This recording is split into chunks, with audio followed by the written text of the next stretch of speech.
Hello students, let's see this question. The question says the select the correct statement option. Correct option को आपको choose करना है. चार options आपको given है. पहला option कहता है the two liquids having appreciable difference in their boiling point can be separated by crystallization.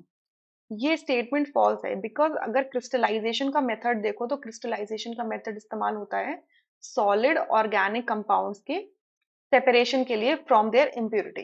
ठीक है, सॉलिड ऑर्गेनिक कंपाउंड के अंदर अगर एक सॉलिड इम्प्यूरिटी प्रेजेंट है तो उसको हम किसी सूटेबल सॉल्वेंट के अंदर डालते हैं जिसके अंदर इम्प्यूरिटी ज्यादा सॉल्युबल होनी चाहिए और ऑर्गेनिक कंपाउंड लेस सॉल्युबल होना चाहिए.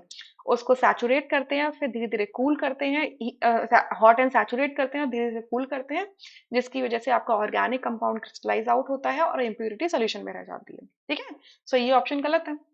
सेकेंड में लिखा है the two miscible liquids having a slight difference in their boiling point can be separated by distillation.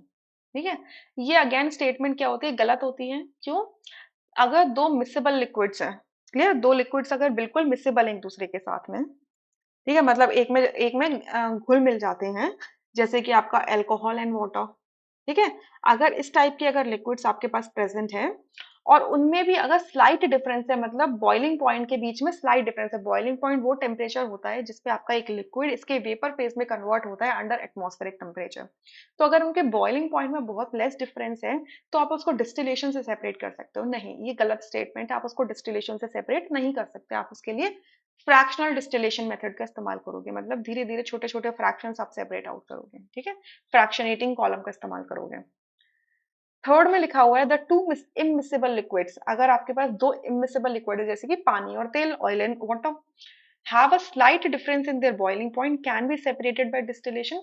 आप दो इमिसिबल लिक्विड्स को जिनकी बॉइलिंग पॉइंट में बहुत थोड़ा सा डिफरेंस है उनको डिस्टिलेशन से सेपरेट करते हो. जी नहीं, आपको अगर दो इमिसिबल लिक्विड्स को सेपरेट आउट करना है, चाहे उनके बॉइलिंग पॉइंट में लार्ज डिफरेंस हो या फिर लेस डिफरेंस हो, ज्यादा डिफरेंस हो या फिर कम डिफरेंस हो, आप सिंपली उनको सेपरेटरी फनल से भी सेपरेट आउट कर सकते हो. क्योंकि दो लिक्विड्स अगर सेपरेट हैं तो वो दो लेयर्स के फॉर्म में होंगे.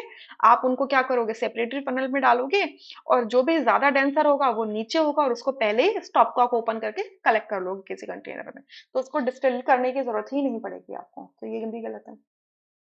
फोर्थ में कह रहे हैं द टू मिसेबल लिक्विड्स, दो miscible liquids having a large difference in their boiling point, जिनके बॉइलिंग पॉइंट में बहुत ज्यादा डिफरेंस है, can be separated by distillation. बिल्कुल सही बात है, ये बिल्कुल सही है कि अगर दो ऐसे लिक्विड्स हैं, जैसे कि अगर मैं यहाँ पर आपके लिए एक एग्जांपल ले लूं, क्लोरोफॉर्म का ले लूं और एनिलीन का ले लूं, तो इनके बॉइलिंग पॉइंट्स में लार्ज डिफरेंस होता है. ठीक है, तो लार्ज डिफरेंस और दोनों ही एक दूसरे में मिसेबल है, तो उस केस में इनको सेपरेट करने के लिए हम डिस्टिलेशन टेक्निक का इस्तेमाल करते हैं. अब डिस्टिलेशन टेक्निक का जो मेथड है वो वॉलेटाइल लिक्विड्स को नॉन वॉलेटाइल इंप्यूरिटी से सेपरेट करने के लिए इस्तेमाल कर सकते हैं, या फिर उन लिक्विड्स के लिए जिनका सफिशिएंट डिफरेंस है बॉइलिंग पॉइंट में.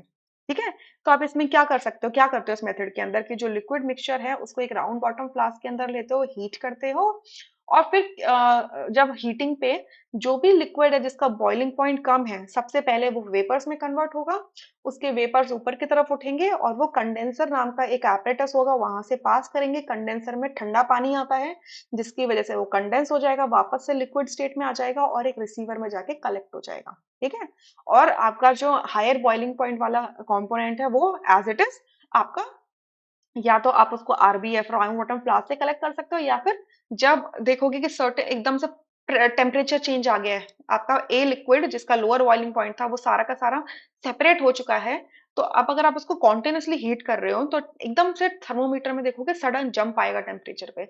उस पॉइंट पे आप समझ जाओगे कि आपका सेकेंड कॉम्पोनेंट अब स्टार्ट हो गया सेपरेट आउट होना. ठीक है, वेपराइज होना. क्लियर?